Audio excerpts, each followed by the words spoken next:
अस्सलाम वालेकुम। उम्मीद करता हूँ अल्लाह के करम से आप सब लोग ठीक ठाक होंगे और आपका रमज़ान बड़ा अच्छा गुजर रहा होगा, बल्कि रमज़ान ऑलमोस्ट ख़त्म हो गया। आज का जो मौजू है, उसका जो टॉपिक है वो है जी वफ़ादार और गद्दार।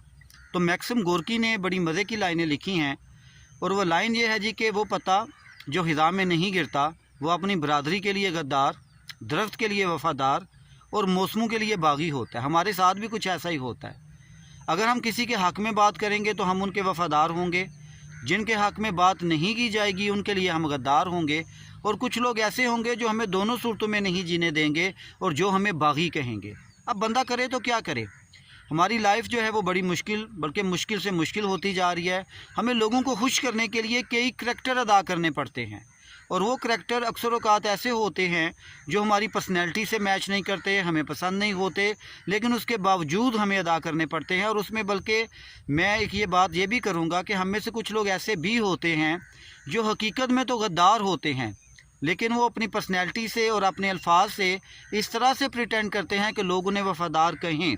और जो वफ़ादार होते हैं यकीनन वो कड़वे होते हैं, उनकी बातों में कड़वाहट होती है, वो लोगों को सही रास्ते पर चलने की दावत देते हैं।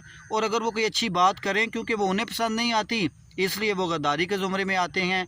और एक ग्रोह, एक पार्टी ऐसी भी होती है जो इंडिपेंडेंट रहकर ना आपको गद्दारी की लिस्ट में शामिल होने के लिए रोकती है, ना वफ़ादारी की लिस्ट में, लेकिन वो तनकीद आप पर करते रहते हैं। और उसका एक मकसद होता है, क्योंकि ये वो लोग हैं जो तमाशा देखते हैं, जो तमाशा लगाए रखते हैं। वो गद्दार वालों को ये कहते हैं कि देखा इसने आपके साथ गद्दारी की, वो वफ़ादारी वालों को भी कोई ना कोई पट्टी पढ़ाते हैं, लेकिन दोनों सूरतों में कहीं ना कहीं नुकसान आपका है। अब आपके सामने दो रास्ते हैं, या आप वफ़ादारी करेंगे या आप गद्दारी करेंगे, या एक तीसरा रास्ता भी है कि आप एक थर्ड पार्टी की तरह मज़े करें, इंजॉय करें और आप आराम से बैठ कर देखें। कहानी को बड़े गौर से सुनिएगा और समझिएगा, अपने आप को स्पॉइल ना करें, अपने आप को ज़ाया ना करें। आप जो भी बात करें वो सच पर मबनी हो, वो गद्दारी के ज़ुमरे में आए, वो वफ़ादारी के ज़ुमरे में आए, ये लोग इस बात की या लोगों को इस चीज़ की कहीं इजाज़त नहीं है।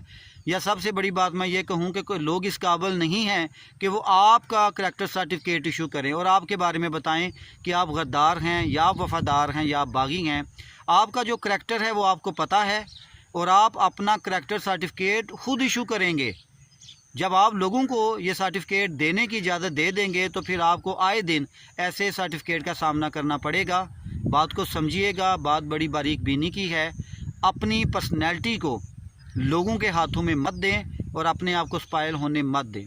बहुत शुक्रिया, अपना ख्याल रखिएगा। अल्लाह हाफिज़।